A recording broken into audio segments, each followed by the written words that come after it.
사무엘상 3장 1절부터 3절까지만 먼저 읽어보겠습니다. 아이 사무엘이 엘리 앞에서 여호와를 섬길 때에 여호와의 말씀이 희귀하여 이상이 흔히 보이지 않았더라. 엘리의 눈이 점점 어두워가서 잘 보지 못하는 그때에 그가 자기 처소에 누웠고 하나님의 등불은 아직 꺼지지 아니하였으며 사무엘은 하나님의 궤에 있는 여호와의 전안에 누웠더니 그 다음에 그 이후에 이제는 하나님께서 사무엘을 부르시는 장면이 나옵니다. 사무엘의 부르심은 어떤 의미가 있냐면은 이제는 사사 시대를 끝내고 새로운 시대를 여는 어떤 터닝 포인트와도 같아요. 하나님의 영적 터닝 포인트가 되는 부분이기도 합니다. 그렇기 때문에 그 의미가 굉장히 큽니다.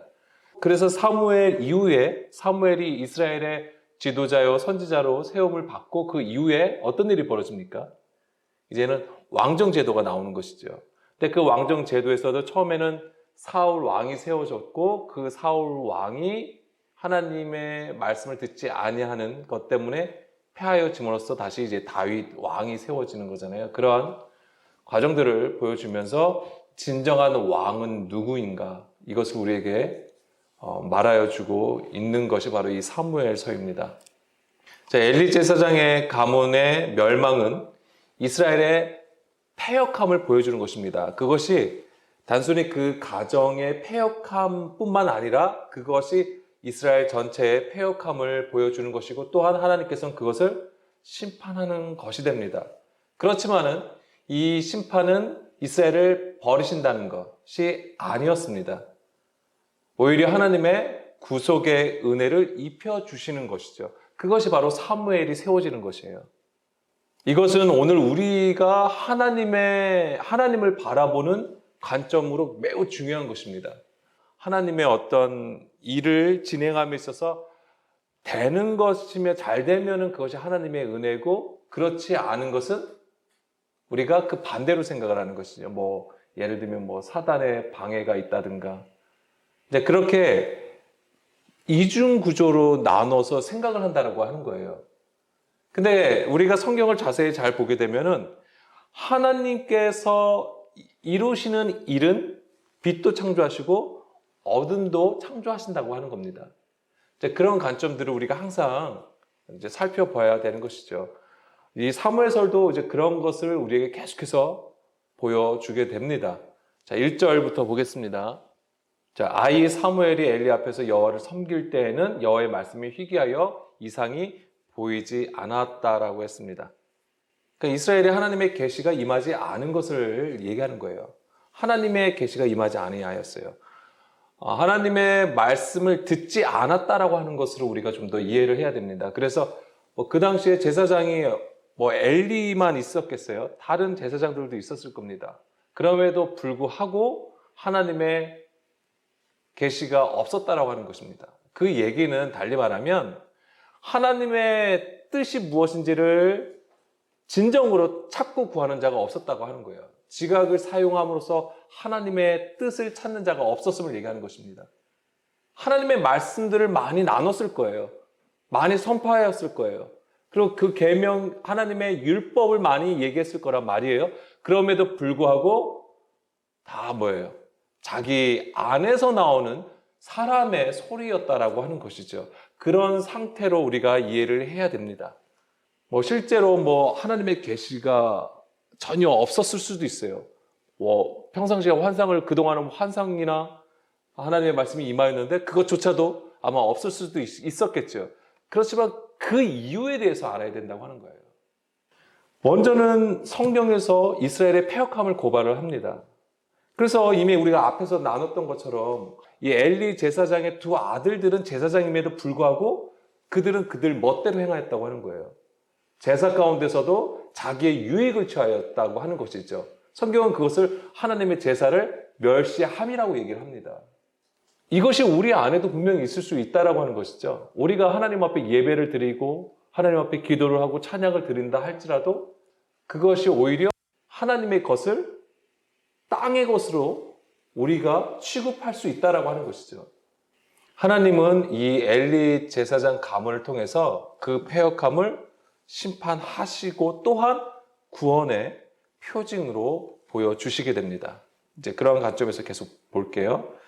3상 2장 27절에서 36절. 내용은 그겁니다. 바로 이제 하나님의 사람이 이제 엘리에게 와가지고 이 엘리 가문을 하나님께서 저주하실 것이다. 심판하실 것이다. 이제 이것을 얘기하는 거예요.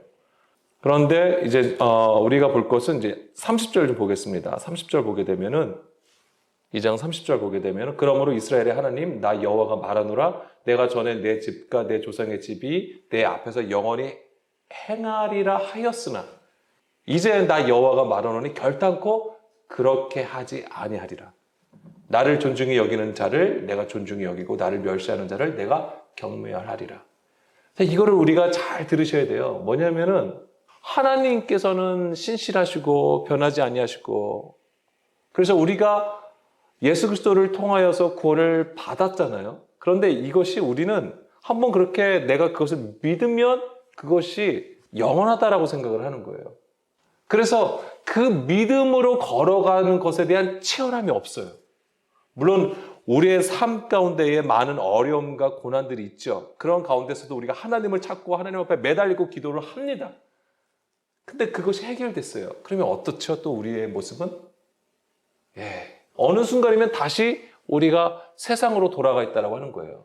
어느 순간에 우리는 또 하나님의 그 온전함으로 서질 못하고 언제부턴가 또 나를 위하여서 자꾸만 행하게 된다라고 하는 것이죠. 그런 모습을 우리가 보게 될 때에 하나님께로 돌아가지 아니하였다고 하는 것입니다. 그런데 그런 가운데 어떻게 이 믿음의 치열함을 가지고 우리가 주의 길로 행하여 나갈 수 있냐고요. 물론 그 모든 과정이 하나님의 주관하에서 이루어지는 구원을 향한 여정일 수는 있습니다. 그렇지만 우리가 하나님의 뜻을 깨닫고 그 여정으로 행하는 것과 그렇지 하나님의 뜻을 모르고 행하는 것은 엄청난 차이가 있는 것이죠. 자, 하나님은 이스라엘과 영원한 언약을 맺으셨죠. 아브라함과 이삭과 야곱으로 하여금 하나님은 이스라엘과 언약을 맺으시게 됩니다. 그런데 놀랍게도 하나님은 그 뜻을 돌이키실 수 있다라고 말씀하시는 거예요. 자, 예레미야 18장 9절에서 10절 말씀입니다. 내가 어느 민족이나 국가를 건설하거나 심으려 할 때에 만일 그들이 나보기에 악한 것을 행하여 내 목소리를 청종하지 아니하면 내가 그에게 유익하게 하리라고 한 복에 대하여 뜻을 돌이키리라. 자, 하나님의 뜻을 돌이켜요. 어느 때에? 내 목소리를 청종하지 아니하면. 그러니까 사실은 우리는 이 하나님의 말씀을 듣는 것에 대해서 민감하지 않아요. 저부터가 그렇습니다. 그냥 예배하고 성경 공부하면은 그것이 그냥 하나님 안에 있다라고 생각을 하는 거예요. 그렇지만 성경에서 말하는 그 들음이라고 하는 그 수준은 우리의 생각을 넘어서는 수준이에요. 부활의 수준이라고 하는 것이죠. 하나님 보시기에 악한 것, 이게 무엇이냐면 바로 하나님의 말씀을 듣지 않는 것이에요. 우리가 나중에 이제는 계속 사무엘서를 보겠지만은 왜 하나님은 사울 왕을 폐하시고 왜 다윗을 세우셨을까요? 그걸 아셔야 돼요. 사울 왕은 우리가 보기에는 너무나도 근사한 왕이란 말이에요. 너무나도 보기도 좋고 아름답고. 그렇지만 하나님의 말씀을 듣는 구조가 없었어요. 반면에 다윗은요. 하나님의 뜻을 항상 구하여 주의 말씀을 듣고자 했던 왕이었습니다. 그런데 그 들음이 그냥 생겨난 게 아니었단 말이에요. 그가 엄청난 죽을 고비를 넘기고 하면서 또한 자기의 그 시험, 사울 왕을 죽일 수 있음에도 불구하고 그렇지 아니하고 온전히 자기를 낮춰서 하나님의 뜻을 구했던 그 들음이 있었단 말이에요. 그런 과정 가운데 항상 자기를 낮춰서 주의 뜻을 따라갔기 때문에 다윗이 이스라엘의 왕으로 세워지게 된 것이죠. 다시 3상 2장 아까 30절 그래서 하나님께서 돌이키신다 하면서 존중히 여기는 자를 내가 존중히 여기고 나를 멸시하는 자를 경멸하시겠다라고 하십니다. 그러면서 31절부터 33절이 정말 이제 저주예요. 보라 내가 내 팔과 내 조상의 집 팔을 끊어 내 집에 노인이 하나도 없게 하는 날이 이를지라. 이스라엘에게 모든 복을 내리는 중에 너는 내 초소에 환난을 볼 것이고 내 집에 영원토록 노인이 없을 것이며 내 제단에서 내가 끊어버리지 아니할 내 사람이 내 눈을 쇠잔하게 하고 내 마음을 슬프게 할 것이고 내 집에서 출산되는 모든 자가 젊어서 죽으리라. 이게 얼마나, 이 소리를 들으면 얼마나 떨리겠냐고요. 지금 엘리는 지금 누구한테 듣고 있는 거예요? 하나님의 사람으로 표현되어 있지만 선지자한테 그 얘기를 듣고 있단 말이에요. 얼마나 떨리겠어요, 이게. 그러면서 또 34절에서는 두 아들이 죽는다. 한날에 죽는데요, 또. 그 둘이 당할 그 일이 내게 표징이 되리라. 그래서 이제 사무엘상 4장에 가면은 이 두 아들이 죽잖아요. 아벡 전투에서 블레셋과 싸울 때에 죽게 됩니다. 그리고 또 무슨 일이 벌어지죠? 두 아들이 죽는 것과 함께 언약궤를 빼앗겨요, 블레셋에. 이건 사실 엄청난, 이 일 때문에 엘리 제사장도 어떻게 돼요? 뒤로 넘어져서 죽게 되는 것이죠. 그에게는 이 언약궤를 빼앗긴다는 것은 있을 수가 없는 거예요. 아마 두 아들의 죽음보다도 이 언약궤를 빼앗겼다는 그 소리에 아마 엄청나게 놀랐던 것 같아요. 그만큼 그들에게는 그 하나님의 이 언약궤는 엄청나게 중요했던 것이죠. 자, 3상 2장 35절. 내가 나를 위하여, 그런데 이제 뭐냐면 하나님은 이제 엘리 가문을 이제 심판하시겠다고 말씀하셨잖아요. 그렇지만은 이스라엘을 위하여서 충실한 제사장을 세우시겠다고 합니다. 이 충실한 제사장이 누구죠? 이제 사무엘이 되는 겁니다. 여기서 충실한 제사장, 충실한 제사장이라고 했는데 이 충실한이 뭐라고 되어 있냐면 아만으로 되어 있어요. 아만. 이 아만은 원래 세우다, 신뢰하다, 진실하다라는 뜻으로 우리가 흔히 알고 있는 그 믿음이라고 되는 거예요. 믿음. 이 믿음이라는 단어가 에무나가 되어 있는데 이 에무나가 바로 이 아만이라는 단어에서 온 거예요. 그러니까는 세우다, 신뢰하다, 진실하다라는 뜻을 가지고 있습니다. 그래서 창세기 15장 6절에 보게 되면 처음 쓰인 겁니다. 이 아만이라는 단어가 여기에 쓰였습니다. 아브라함이 여호와를 믿으니가 아만이에요. 믿으니 여호와께서 이를 그의 의로 여기셨다라고 하는 부분입니다. 아브라함이 여호와를 믿었다라고 하는 것은 온전히 들었음을 얘기하는 거예요. 이 15장은, 창세기 15장은 무슨 내용이 담겨져 있죠? 하나님께서 아브라함하고 약속을 하셨어요. 언약을 맺으셨죠. 그래서 그 언약의 두 내용이 무엇입니까? 땅을 주시겠다는 거하고 씨를 주시겠다고 하는 거예요. 자손을 주시겠다고 하는 거예요. 그러면서 이 뒤에 보게 되면은 햇불 언약을 하시는 장면이 나오죠. 그러니까 우리는 사실 그림을 보고 있지만은 그것을 듣는다라고 하는 개념으로 연결하셔서 이해를 하셔야 되는 겁니다. 그래서 하나님께서 세우시는 충실한 제사장은 곧 믿음의 제사장을 얘기하는 거예요. 믿음의 제사장을 세우겠다. 그래서 하나님의 마음과 그 뜻을 알고 행하는 자를 세우시겠다고 말씀을 하신 겁니다. 그러면서 다시 3상 2장 35절에 보게 되면은 충실한 제사장을 일으키리니 그 사람은 내 마음, 내 뜻대로 행할 것이라. 이것은 하나님의 뜻대로 행할 수 있으려면 하나님의 음성을 들어야 되는 거예요. 그 말씀의 온전한 뜻을 깨달을 때에 바로 이것을 행할 수 있다라고 하는 거예요. 내가 그를 위하여 견고한 집을 세우겠다. 그가 나의 기름 부음을 받은 자 앞에서 영구히 행하리라. 자, 견고한 집을 세운다라고 했습니다. 그것은 견고한 집은 무엇입니까? 하나님이 거하시겠다고 하는 거예요.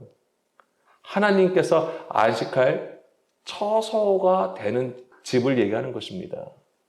우리가 성전으로 얘기하는 것이지만 바로 뭐예요? 우리가 하나님의 거하실 처소가 되는 거, 우리를 가리키는 거예요. 근데 그것이 바로 듣는 제사장이라고 하는 것입니다. 그 개념을 아셔야 돼요. 제사장에서 지금 이스라엘의 어떤 그 성전에서 복무를 행하는 제사장으로 우리가 구약에서는 그 그림이지만은 신약에서는 뭐라고 했습니까? 우리를 왕과 같은 제사장으로 세우신다고 하는 거예요. 그걸 아셔야 되는 겁니다. 하나님은 그러한 처소로 세우시겠다고 하는 거예요. 그 처소를 세우시기 위해서 처음 하늘과 처음 땅은 없어지게 하신다고 하는 거예요. 폐하시고 새 하늘과 새 땅으로 세우시겠다. 이것을 말씀하시는 거잖아요. 지금 이것이 바로 엘리 제사장의 가문이 처음 하늘과 처음 땅이 되는 거예요. 이것을 폐하시는 거예요. 그리고 새 하늘과 새 땅으로 사무엘을 세워주시는 걸 보여주시는 거예요. 그러니까 이게 하나님의 지금 구원의 지금 역사를 우리가 지금 보고 있다라고 하는 거예요. 이게 성경의 구석구석 모든 그림에 다 있다라고 하는 것입니다. 그리고 그것은 또한 오늘 우리 안에서도 이루어진다라고 하는 거예요. 이 일을 위하여서 바로 사무엘을 부르시는 거예요. 그래서 사실은 이 사무엘 3장에서 중요한 것은 사무엘의 부르심이에요. 그리고 더불어서 또한 우리의 소명은 무엇인가에 대해서 고민하셔야 되는 거예요. 우리가 하나님의 부르심을 받았습니다. 예수 그리스도를 그리고 영접을 하였잖아요. 그러면은 우리가 그냥 단순하게 교회를 나온다고 해서 그것이 하나님께서 우리의 부르심이 지금 유효한가를 살펴보셔야 되는 거예요. 그것만으로는 부족합니다. 정말 우리의 부르심이 무엇이고 그에 대한 응답이 우리의 삶에서 지금 어떻게 나타나는가를 고민하셔야 되는 거예요. 그 고민이 없이는 무슨 우리가 주의 백성이라고 합니까? 그래서 이제 사무엘 3장으로 넘어가서 자, 우리가 이 말씀을 좀 심각하게 좀 받아들여야 돼요. 뭐냐면 그 당시에 이스라엘의 영적 상태가 이러하다라는 것입니다. 우리 개인에게도 적용한다면 오늘 우리에게 하나님의 말씀이 희귀하지 않을지 이것을 아셔야 돼요. 희귀해서 이것이 너무나도 그 하나님의 계시가 임하지 않는지를 아셔야 돼요. 그렇다고 제가 뭐 하나님의 음성이나 뭐 환상이나 꿈을 꿔야 된다고 말씀드리는 게 아니에요. 잘 이해하시리라 봅니다. 자, 희귀하여라고 했는데요. 희귀하여. 이게 이제 약하르. 그래서 이게 원래 뜻은 값비싼, 귀한이라는 뜻을 가지고 있어요. 그러니까 한마디로 좀 희소성을 가지고 있다라고 하는 것인데 이 얘기를 우리가 다시 보면은 하나님의 계시가 없었고 하나님의 말씀이 없었다는 것을 얘기하는 거예요. 처음에도 말씀드린 것처럼 하나님의 뜻을 온전히 깨닫지를 못하였다라고 하는 겁니다. 그러니까는 무지하고 어두움에 갇혀 있게 되는 것이죠. 그 당시에 이스라엘의 영적 상태가 부패하고 타락하였음을 보여주는 말씀이 됩니다. 자, 이 부분을 좀 더 말씀을 드리면, 자, 아모스 8장 11절 한번 볼까요? 아모스 8장 11절 보게 되면 주 여호와의 말씀이니라 보라 날이 이를지라 내가 기근을 땅에 보내리니 양식이 없어 주림이 아니며 물이 없어 가람이 아니요 여호와의 말씀을 듣지 못한 기갈이라. 이걸 아셔야 돼요. 여기서 끝에는 기갈이라는 단어는 없습니다. 근데 여기 원래 이게 뭐냐면 앞에 부분하고 연결해서 약간 의역이 된 거예요. 그러니까 물이 없어서 양식이 없어서 주림도 가람도 있는 것이 아니라 뭐 때문에 그러냐면 하나님의 말씀을 듣지 못하기 때문이다라고 하는 겁니다. 그러면서 12절에 보게 되면 하나님의 말씀을 구하려고 해도 얻지 못한다고 하는 거예요. 그러니까 많은 예배를 드리고 많은 정보들이 있다 할지라도 진정 우리가 그 안에서 얼마만큼 하나님의 뜻을 깨닫고 있는가 이거를 우리가 또한 스스로를 살펴볼 수 있어야 됩니다. 하나님의 말씀을 듣지 못하는 것 자체가 뭐가 되냐면 재앙이에요, 그게. 그리고 그것이 심판이에요. 근데 우리는 그게 심판이라는 것을 알지 못하는 거예요. 하나님의 말씀을 우리가 듣지 못하는 것 자체가 심판이에요. 왜? 생명이 우리 안에 없다라고 하는 거기 때문에 어둠 가운데 있는 것이기 때문에 그것이 심판이에요. 재앙이라고 하는 것입니다. 우리는 1차적으로 심판이고 재앙이면 뭔가 내가 지금 엄청난 고통 가운데 있어야 돼요. 피도 나고 어디도 아프고 뭐 넘어지고 이래야지만 이것이 심판이 임했다고 생각을 하는 거예요. 물론 그렇지만 정말 우리가 무서운 것은 하나님의 말씀을 우리가 듣지 못하는 그 자체가 바로 뭐냐면 심판이라고 하는 것입니다. 그러니까 여기에 대한 감각이 없으면 정말 큰일인 것이죠. 미가서 3장 6절 보겠습니다. 미가서 3장 6절 보게 되면은 그러므로 너희가 밤을 만나리니. 자, 밤이 의미하는 게 무엇입니까? 어둠이고 흑암이고 이게 심판이에요. 재앙이에요. 이상을 보지 못할 것이요. 밤을 만나면 이상을 보지 못하는 거예요. 어둠을 만나리니 점치지 못하리라 하셨나니 이 선지자 위에는 해가 져서 낮이 캄캄하다라고 하는 거예요. 이게 갑자기 이 선지자 위에서 해가 져서 낮이 캄캄할 것이라고 했는데 1절부터 보게 되면은 이게 지금 미가 선지자가 누구를 얘기하는 거냐면 이스라엘의 지도자. 1절부터 보겠습니다. 야곱의 우두머리들과 이스라엘의 족속의 통치자들아 들으라. 정의를 아는 것이 너희의 본분이 아니냐. 너희가 선을 미워하고 악을 기뻐하면 내 백성의 가죽을 벗기고 그 뼈에서 살을 뜯어 그들의 살을 먹으며 그 가죽을 벗기며 그 뼈를 꺾어 다지기를 냄비와 솥 가운데 담을 고기처럼 하는도다. 처음에 뭐라고 했냐면 너희가 정의를 아는 것이 너희의 본분이 아니냐라고 한 거예요. 뭐야? 하나님의 말씀의 뜻이 뭐냐면 바로 공의와 정의의 하나님의 말씀이잖아요.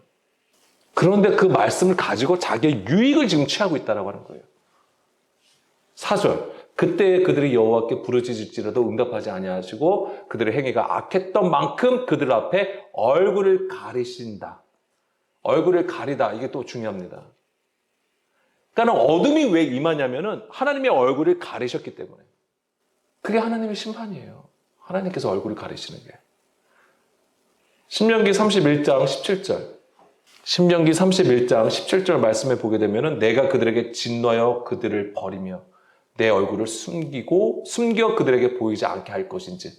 자, 하나님의 얼굴을 숨기는 게 바로 하나님의 진노가 임한 것이고 그들을 버리신다라고 하는 개념이에요. 그러니까 뜻을 돌이키시는 거하고 같은 얘기예요. 그들이 삼킴을 당하여 허다한 재앙과 환난이 그들에게 임할 그때에 하나님께서 얼굴을 가리시게 되면 재앙과 환난이 임하게 되는 거예요. 그들이 말하기를 이 재앙이 우리에게 내림은 우리 하나님이 우리 가운데 계시지 않은 까닭이 아니냐 할 것이다. 하나님께서 얼굴을 가리신다는 것은 함께하지 아니하신다고 하는 거예요. 근데 이게 바로 뭐냐면 하나님의 말씀을 얘기하는 거예요. 하나님의 말씀이 임하지 않은 상태를 얘기하는 것이죠. 그리고 또한 백성들은 하나님의 말씀을 듣지 못하는 것이죠. 하나님의 말씀을 안 주셨다라기보다는 숨겨져 있다라고 하는 개념을 아셔야 돼요. 하나님의 말씀은 숨겨져 있는 것입니다. 근데 그것을 뭐예요? 그 덮개가 벗겨져야 되는 거예요. 그게 바로 하나님의 얼굴이 임한 거죠. 덮여있다라는 건 뭐예요? 그게 어둠의 상태이기 때문에 달리 말하면 하나님의 얼굴이 가려졌다라고 하는 개념이에요. 하나님이 함께하지 않는 것 자체가 바로 재앙인 거예요. 우리가 그냥 예수님 믿으면 교회 나오면 그냥 하나님이 함께 하시는 게 아니에요. 하나님이 우리에게 어떻게 계시는 거예요? 예레미야 31장 33절. 언약을 맺으시잖아요. 곧 내가 나의 법을 그들의 속에 두며 그들의 마음에 기록하여 나는 그들의 하나님이 되고 그들은 내 백성이 될 것이라. 하나님의 법을 우리 속에 두시는 거고 우리 마음판에 기록을 하시는 거예요. 오늘 우리에게 이 일이 어떻게 이루어졌습니까? 예수 그리스도를 통해서 이루어졌다고 하는 거예요. 예수님께서 십자가에 죽으심으로써 더불어서 또한 우리가 그리스도와 함께 십자가에 못 박힘으로써 그리스도가 우리 안에서 사시는 것이 바로 이 얘기예요. 예레미야 31장 33절의 말씀이 그거예요. 다른 게 아니에요. 어떤 좀 신비한 어떤 그런 거가 아닙니다. 굉장히 실제적인 거예요. 그래서 이런 부분들을 우리가 감각할 수 있어야 되는 겁니다. 우리가 열심으로 예배를 드리고 설교를 듣고 성경 공부를 하는 것으로 되어지는 게 아닙니다. 그렇다고 그거 게을리 하시면 안 돼요. 또 이런 것도 살짝 또 이렇게 또 이용하시면 안 됩니다. 왜냐하면 우리가 예배 드리는 거, 성경 공부하는 거, 기도하는 거 다 뭐예요? 우리의 육신을 쳐 하나님께 복종하는 과정이에요. 그것 자체가 없는 것이 너무 웃긴 거죠. 다시 3장 1절로 돌아가서 여호와의 말씀이 희귀하다고 하면서 이상이 흔히 보이지 않는데요. 이상이라고 하는 것은 하존. 이거는 뭐냐면 보는 것이라는 뜻인데 흔히 우리가 환상, 계시 이것을 얘기합니다. 그런데 여기서 우리가 좀 주목해야 될 것이 뭐냐면 보이지 않았더라고 돼 있어요. 그러니까 앞에 하존이 보는 것과 관련되어 있다고 했잖아요. 그래서 아마 이렇게 해석이 된 것 같은데 원래는 이 보이지 않았다고 했을 때 이 보이다가 파라츠라고 돼 있어요. 파라츠가 원래 무슨 뜻이냐면은 터뜨려서 나오다라는 뜻이에요. 깨트리다. 그러니까는 뭔가 막힌 게 있으면 그걸 깨트려서 나오게 하는 것을 의미하는 거예요. 그러니까 이상이 보이지 아니하였다라는 것은 막혀 있다라는 것을 보여주는 거예요. 하나님의 말씀이 임하였는데 그것이 막혀 있는 상태라고 하는 것입니다. 그래서 그 당시 엘리 제사장 시대에는 바로 이것이 그래서 이상이 보이지 않는다고 하는 거예요. 하나님의 계시가 임하지 않은 상태. 이것은 무엇이 막혔다라고 하는 겁니다. 하나님의 뜻과 그 비전을 하나님께서는 주시지만은 여전히 우리가 받지 못하는 상태라고 하는 것이죠. 이 막혀 있는 것이 깨질 때 비로소 하나님의 말씀을 들을 수 있다라고 하는 것입니다. 자, 마태복음 24장 15절 보게 되면은 너희가 선지자 다니엘이 말한 바 멸망에 가져간 것이 거룩한 곳에 선 것을 보거든 산으로 도망가라고 했습니다. 자, 여기서 보면 멸망에 가증한 것, 이것이 무엇일까요? 이 멸망에 가증한 것이 우리 안에 세워졌다라고 하는 것은 우리가 바로 성전이라고 말씀을 드렸습니다. 그럼 뭐예요? 중간에 막힌 담을 얘기하는 거예요. 육신의 생각으로 세워진 중간에 막힌 담. 그것을 상징하는 것이 바로 돌로 세워진 예루살렘 성전이에요. 근데 원래 성전은 어떤 곳이죠? 만민이 기도하는 집으로 하나님께서 세우신 거예요. 그렇지만은 장로들의 유정과 전통으로 그것을 막아버린 것이죠. 심지어는 강도의 소굴로 만들어버린 것이죠. 강도가 된 거예요, 이 종교 지도자들이. 그래서 자기의 배를 채우는 것에 하나님의 이름을 찾았던 것입니다. 자, 이런 상태에서 다시 사무엘상 3장 1절로 돌아가면 처음에 이 사무엘을 얘기할 때 아이 사무엘이라고 표현을 하고 있는 거예요. 그래서 이 사무엘을 얘기할 때 아이 사무엘이 엘리 앞에서 여호와를 섬긴다라고 하는 거예요. 지금 이 사무엘은 엘리 앞에서 하나님을 섬긴다고 했죠. 여전히 엘리의 구조 안에 있음을 얘기하는 거예요. 이것은 율법 아래에 있는 상태를 말하는 것입니다. 그렇기 때문에 아이라는 표현을 또한 사용을 한 것이죠. 여기서 아이는 나르라고 되어 있습니다. 소년이란 뜻이에요. 일반적으로 이제 히브리 사이에서는 12세를 가리킨다고 합니다. 근데 이제 2절, 3절 보게 되면은 엘리 제사장의 점점 눈이 어두워져 가서 그래서 이것들이 계속 1절하고 이제 이어져 가는 거예요. 그래서 엘리 제사장의 상태가 어떠한지를 얘기하면서 비교를 합니다. 사무엘과.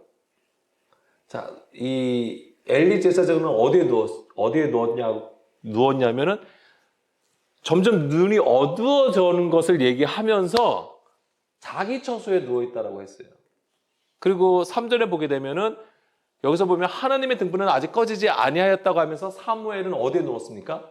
하나님의 계가 있는 여호와의 전 안에 누웠다라고 했어요. 아마 이 제사장들이 일을 하잖아요. 성전을 섬기는 일을 하니까는 아마 주변에 별관들 같은 게 있었을 거예요. 그래서 이 2절에 이 엘리 제사장은 그 별관에서 자기 처소에 이제 누워 있는 걸로 되어 있고 사무엘은 하나님의 궤가 있는 처소에 누웠다고 했어요. 그러면 하나님의 궤가 있는 곳이 어디예요? 그러니까 우리가 아는 이제 지성소라고 하는 것이죠. 그러면 지성소에서 이 사무엘이 누워 있었다는 얘기일까요? 지성소 안에는 등불 자체가 필요가 없어요. 등불을 놓을 일이 없어요. 거기 항상 어떤 곳이라고 했습니까? 캄캄한 곳이라고 했어요. 그러니까 사실은 지성소에 있는 게 아니에요. 여기서는 굉장히 의도적으로 지금 엘리 제사장하고 사무엘의 위치를, 영적 위치를 우리에게 말해주고 있는 겁니다. 그러면서 지금 사무엘은 하나님께 그 계명을 듣는 구조를 우리에게 보여준 거예요. 엘리 앞에서 하나님을 섬기고 있지만 그 안에서도 순종하는 모습을 보여준다라고 하는 거예요. 자, 사무엘은 엘리 제사장 대신에 성전 업무를 보고 있는 것을 우리가 알 수 있는 것이고요.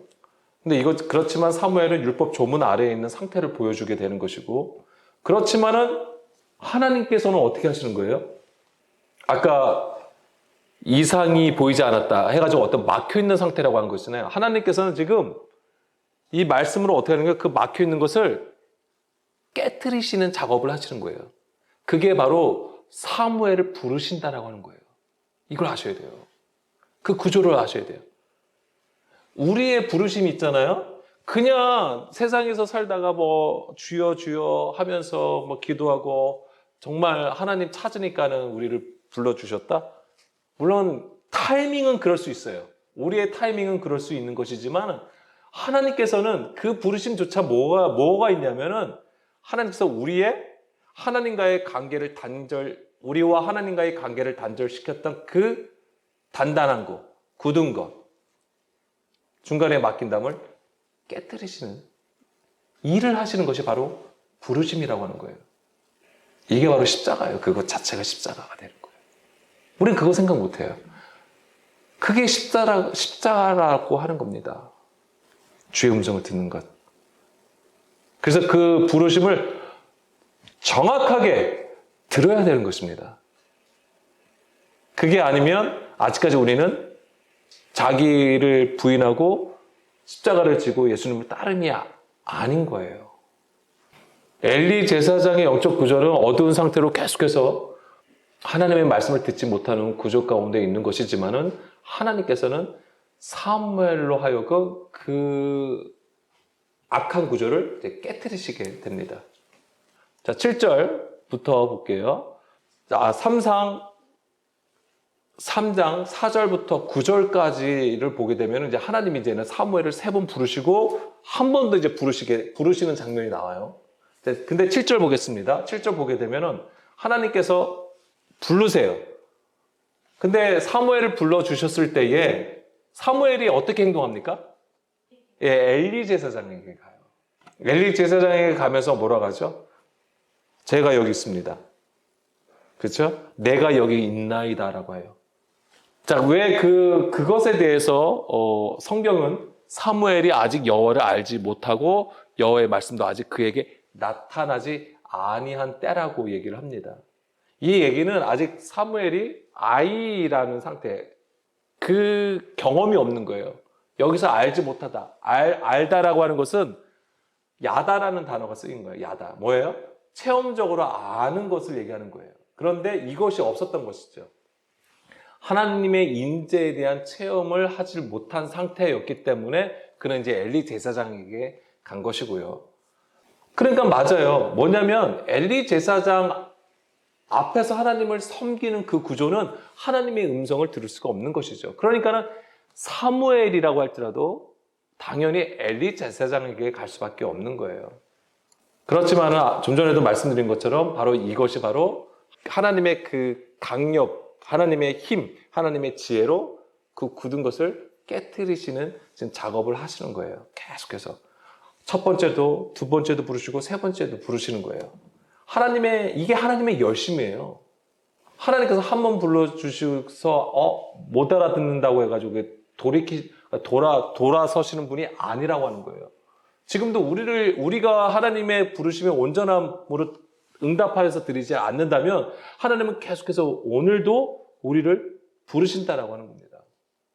그것을 우리가 기억을 해야 되는 것이죠. 그게 바로 우리를 향하신 하나님의 열심이에요. 그래서 그 하나님의 열심은 그 시대의 남은 자들을 세우신다라고 하는 겁니다. 엘리 제사장 시대 때에는 사무엘을 세우신 것처럼 그 당시에는 뭐예요? 하나님의 계시가 없잖아요. 그럼에도 불구하고 하나님께서는 사무엘을 세우신다고 하는 것이고 오늘도 마찬가지입니다. 그 하나님의 부르심은 그 시대의 남은 자를 세우신다고 하는 거예요. 그래서 우리가 로마서 11장 4절, 5절 말씀에서도 보게 되면 그에게 하신 대답이 무엇이냐? 내가 나를 위하여 바알에게 무릎 꿇지 아니한 사람 7,000명을 남겨두었다 하셨느냐? 하셨으니 그런즉 이와 같이 지금도 은혜로 택하심을 따라 남은 자가 있다. 이 하나님의 은혜는요, 이 하나님의 열심과 연결됩니다. 하나님께서 오늘도 우리를 향하여서 그 오래 참으심이 있으시는 거예요.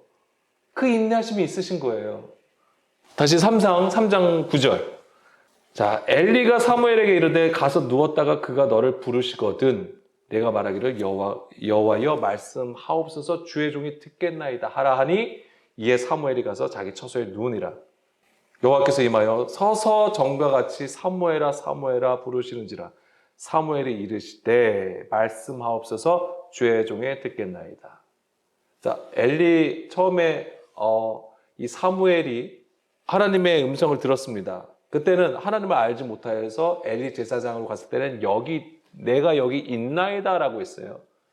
그런데 이제는 비록 점점 눈이 어두워지고 영적 무지한 가운데 있지만은 그래도 엘리 제사장이 누굽니까? 그 시대 대표하는 대제사장이란 말이에요. 그가 하나님에 대해서 아는 지식이 있단 말이죠. 그것을 얘기해 주었고 그때에 사무엘이 비로소 하나님 앞에 응답하여 서게 되는 것이죠. 그의 대답은 무엇입니까? 사무엘에게 엘리 제사장에게서 말하였던 그것이 아니에요. 내가 여기 있습니다가 아니에요. 뭐라고 하죠? 주의 종이 듣겠나이다. 이게 너무 중요한 거예요. 그러니까 우리의 부르심의 응답은 바로 이것이어야 돼요. 주의 종이 듣겠나이다. 주의 종이 누구죠? 종이라는 개념이에요. 우리가 지금 교회에서 가지고 있는 것 중에 하나가 뭐냐면 특별하다라고 하는 거예요. 우리 보고. 하나님께서 우리를 그 세상 가운데, 죄인 가운데 우리를 끄집어내어 주셔서 하나님의 귀한 자녀로 우리를 삼으셨다. 우리는 너무나도 특별하다. 예, 물론 특별하죠. 하나님의 부르심에 온전히 그 부르심을 받았으면. 그런데 성경은 우리에게 계속해서 무엇을 얘기해 주냐면 그 가난한 자, 그 심령이 상한 자, 그래서 온전히 하나님 앞에 가까이 나갈 수 있는 자를 하나님께서는 우리에게 보여주신다고 하는 거예요. 그래서 하나님께서 구하시는 제사가 상한 심령이라고 하잖아요. 우리의 특별함은 어디로부터 와야 되냐면 그리스도로부터 와야 돼요. 예수님으로부터 와야 되는 거예요. 그분이 우리에게 보여준 것이 무엇입니까? 엄청난 표적과 기적을 일으키신 거? 권능 있는 어떤 선생님의 모습으로 우리에게 말씀하신 거? 철저히 자기를 낮추어서 하나님의 말씀에 순종하여 주에게로 행한 그것을 우리에게 보여주신 것입니다. 낮은 마음이에요. 듣는 마음이에요. 그게 주의 종이 듣겠습니다. 듣다, 샤마. 벌써 사무엘 이름 안에 이 단어가 있어요. 듣다라는 뜻이 있는 거잖아요. 그러니까 하나님의 소명을 받은 우리에게 필요한 것은 무엇입니까? 들음이에요. 우리가 진정으로 하나님의 부르심에 응답하기 위해서는 이 들음이 있어야 되는 거예요. 그래서 우리를 향하신 하나님의 뜻을 깨달아서 하나님의 비전을 가진 자로 세워지는 것이죠. 하나님께서 그 7,000명을 세우실 게 그거예요. 남은 자. 그래서 오늘도 우리가 이 믿음을 구해야 되는 거예요. 요한복음 7장 38절. 나를 믿는 자는 성령의 이름과 같이 그 배에서 생수의 강이 터져 나오리라. 여기서 생수의 강이 무엇을 의미합니까? 성령이잖아요. 근데 이 배에서라는 것은 뭐예요? 우리의 기품이에요. 완전히 뭐예요? 굳은 거, 단단한 거. 이게 뭐예요? 터져야 되는 거죠. 터지고 깨져서 생수의 강이 터져 나와야 되는 것이죠. 이걸 얘기하는 거예요. 이게 있어야지만이 뭐예요? 하나님의 계시가 임하는 거죠. 하나님의 말씀을 듣게 된다고 하는 것입니다. 그래서 이것을 경험할 때에 주의 마음을 알게 되고 주의 뜻대로 행하게 되는 것이죠. 이것이 바로 성경에서 말하는 믿음이라고 하는 것입니다. 자, 3장 11절. 여호와께서 사무엘에게 이르시되 보라 내가 이스라엘 중에 한 일을 행하리니 그것을 듣는 자마다 두 귀가 울리리라. 여기서 두 귀가 울린다고 했는데요. 이게 짜랄이라고 되어 있어요. 짜랄. 이게 원래는 무슨 뜻이냐면 덜컥덜컥 소리 내다라는 거예요. 이게 실제적으로 뭐냐면 이게 약간 아마 경험하신 게 있을 거예요. 뭐냐면 하나님의 말씀이 임하여서 경험했다기보다는 추우셨을 때에 이렇게 떠시는 경험이 있으실 거예요. 뭐냐면 이 치아가 부딪힐 때에 덜컥덜컥 거리는 거. 이걸 얘기하는 거예요. 근데 이 단어가 어디에 쓰이게 되냐면 왕하 21장 12절. 이스라엘의 하나님 여호와가 말하노니 내가 이제 예루살렘과 유다에 재앙을 내리리니 듣는 자마다 두 귀가 울리리라. 여기서도 짜라리 쓰인 거예요. 근데 여기서 뭐냐면 재앙이 내려진다고 하는 거예요. 그러니까 보세요. 이게 왜 두 귀가 갑자기 울린다라고 했냐면은 하나님의 심판이 임한 거잖아요. 근데 이 심판이 무슨 일을 한 거예요? 우리의 막혔던 귀가 깨진 거예요. 뚫린 거죠. 그냥 뭐냐면 이게 탁탁탁 부으면 뭐예요? 진동이잖아요. 진동이 뭐 하는 거예요? 우리의 사람의 구조, 우리의 구조를 어떻게 하시는 거예요? 흔들어 무너뜨리시는 거예요. 그 일을 하는 겁니다. 비로소 듣게 되는 거예요. 그러니까 이 하나님의 심판이 무엇을 위한 거냐면 바로 구원을 위한 하나님의 일이라고 하는 것입니다.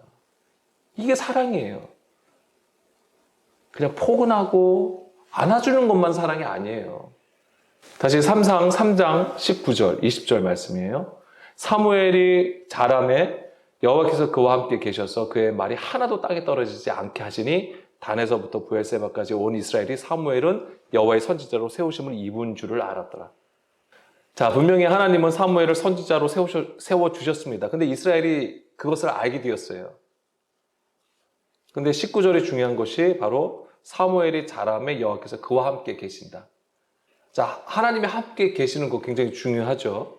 이게 아까 처음에도 하나님의 얼굴을 가리지 않는 상태, 이것이 우리가 하나님과 함께 하는 거, 그 상태를 얘기하는 것이고, 그 다음에 여기서 보면은 그의 말이 하나도 땅에 떨어지지 않았다라고 하는 거예요. 이 얘기는 뭐죠? 온전히 하나님의 말씀을 듣고 순종함을 얘기하는 거예요. 하나님의 말씀을, 하나님의 계명을 사람의 계명으로 바꾸지 아니하였음을 얘기하는 거예요. 철저하게. 이것은 내가 죽지 아니하면, 자기가 죽지 아니하면 될 수가 없어요. 조금이라도 어떤 사람의 이해 관계 속에서 하나님의 말씀을 받고 그 상황을 따라 해석을 해버리면 이것이 이루어질 수가 없어요. 땅에 떨어지게 되는 것이죠. 이게 바로 하나님의 말씀을 업신여기는 거예요. 조롱하는 것이고 경멸하는 것입니다. 그런데 사무엘은 그렇지 않았습니다. 철저히 하나 된 거예요. 하나님과 온전히 하나 된 것을 보여주는 것이고요. 21절, 여호와께서 실로에서 다시 나타나시되, 자, 여기서 다시 나타나시되 여호와께서 실로에서 여호와의 말씀으로 사무엘에게 자기를 나타내셨다라고 되어 있습니다. 자, 이게 딱 보면은 벌써 1절하고 완전 달라요. 1절에서는 말씀이 희귀하여서 이상이 보이지 않았다고 했어요. 그때는 엘리 제사장을 중심으로 이루어졌던 거잖아요. 그런데 이제는 그러니까 그 엘리 제사장이 심판을 당할 것을 말씀을 하시면서 뭐냐면 사무엘을 부르신 거잖아요. 사무엘을 불러주셔서 하신 말씀이 뭐라고 했죠? 엘리 제사장 가문을 진멸하는 거예요. 자, 이거 너무 두렵지 않아요? 사무엘이 처음 하나님 앞에 들은 내용이 뭐예요? 심판이라고 하는 거예요. 우리는 좋은 말 듣기를 원하잖아요. 하나님께서 우리에게 말씀을 임하셔. 내가 주의 말씀을 듣기를 원해. 그런데 누가 하나님 앞에 좋은 얘기를 듣고 싶어 하지. 너희를 사랑한다. 너 은혜를 너에게 줄 것이다. 뭐 하고. 좋은 말만 듣기를 원하지. 심판의 말씀을 누가 듣기를 원해요? 그러니까 사무엘이 처음 들은 게 뭐냐면 심판이라고 하는 거예요. 엘리 가문을 심판하신다. 우리가 사실은 그걸 들어야 돼요. 심판의 말씀을 먼저 들어야 돼요. 내 안에 육신을 가지고 있는 이상은 이 심판에 먼저 임해야 된다고 하는 것입니다. 우리가 그 음성을 듣기를 소망합니다. 꼭 들어야 돼요. 그래야지만이 우리가 사무엘로 세워질 수 있다고 하는 거예요. 그래서 이 여호와의 말씀이 사무엘에게 자기를 나타내신다라고 했는데, 여기서 자기를 나타내신다라고 했을 때 이게 갈라라고 되어 있거든요. 이게 원래는 무슨 뜻이냐면 되게 이해가 안 가는 거예요. 뭐냐면 발가벗기다라는 뜻이에요. 그러니까 수치스러운 거예요. 그래서 발가벗기다라는 뜻이고, 이게 이스라엘의 역사를 보면 언제 발가벗겨지냐면 포로로 끌려갔을 때에 이게 벌거벗겨져요. 그래서 뭐냐면 이것이 추방하다라는 뜻을 가지고 있어요. 그래서 벌거벗기다, 추방하다라는 뜻을 가지고 있는데, 자, 이게 이제는 어떻게 그거와 이거 하나님께서 자기를 나타내시는 것 어떻게 연결되냐면, 자, 신명기 29장 29절 말씀 보겠습니다. 감추인 일은 우리 하나님 여호와께 속하였거니와 나타난 일은 영원히 우리와 우리 자손에게 속하였나니 이는 우리에게 이 율법의 모든 말씀을 행하게 하심이라고 했어요. 여기서 뭐냐면 나타난 일, 이게 갈라예요.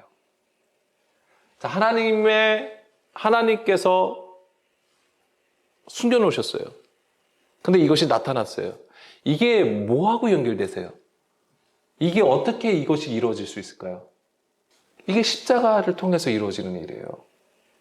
하나님께서 감추어졌던 그 일을 예수 그리스도의 그 십자가를 통해서 나타내시는 거예요. 그래서 사도 바울이 이거를 어마어마하게 얘기를 하는 거예요.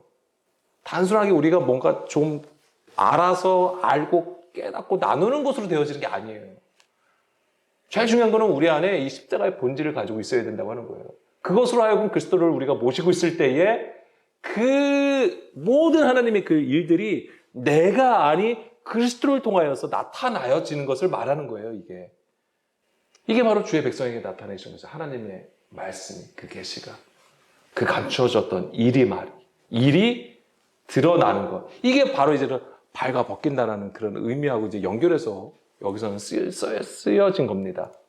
그래서 다른 말씀도 금방 찾아볼게요. 아모스 3장 7절.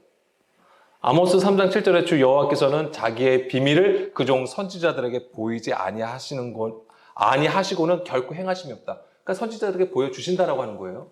그 선지자도 누굽니까? 바로 하나님의 말씀을 온전히 받는 자를 얘기하는 거잖아요. 시편 119편 18절. 여기서도 내 눈을 열어서, 119장 18절.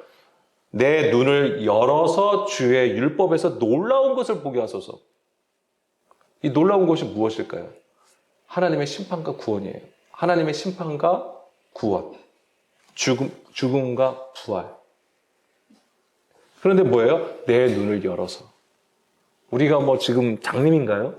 눈을 다 뜨고 있잖아요. 보고 계시잖아요. 그런데 우리가 지금 장님일 수 있는 거예요. 근데 이것을 여신다고 하는 거예요. 뭐예요? 이 눈을 연다는 것은 뭐예요? 그 감추어졌다, 하나님의 그 감추어진 일이 나타나는 것을 얘기하는 거죠. 욥기 36장 10절. 그들의 귀를 열어. 여기서도 열어가 갈라요. 교훈을 듣게 하시며 명하여 죄악에서 돌이키게 하시니. 그동안 막혔던 귀, 사람의 소리를 들었던 그 귀를 어떻게 하는 거예요? 깨트리셔서 어떻게 하는 거예요? 여셔서 뭐예요? 하나님의 교훈을 듣게 하신다고 하는 거예요. 이것이 있어야지만, 이 들음이 반드시 있어야지만 우리가 죄악에서 돌이켜 하나님 앞에 나갈 수 있다라고 하는 겁니다. 자, 이 시간에는 사무엘의 그 부르심을 우리가 보았습니다. 근데 그 부르심에 대한 그림들을 우리가 가지고 있지만은 우리가 이 사무엘의 부르심이 무엇을 의미하는지를 다시 한번 살펴보셔야 돼요. 그리고 그것이 또한 우리의 부르심으로 반드시 연결해서 또한 우리가 하나님의 뜻을 따라가는 그 부르심에 응답하여서 서는지를 살펴보셔야 되는 겁니다.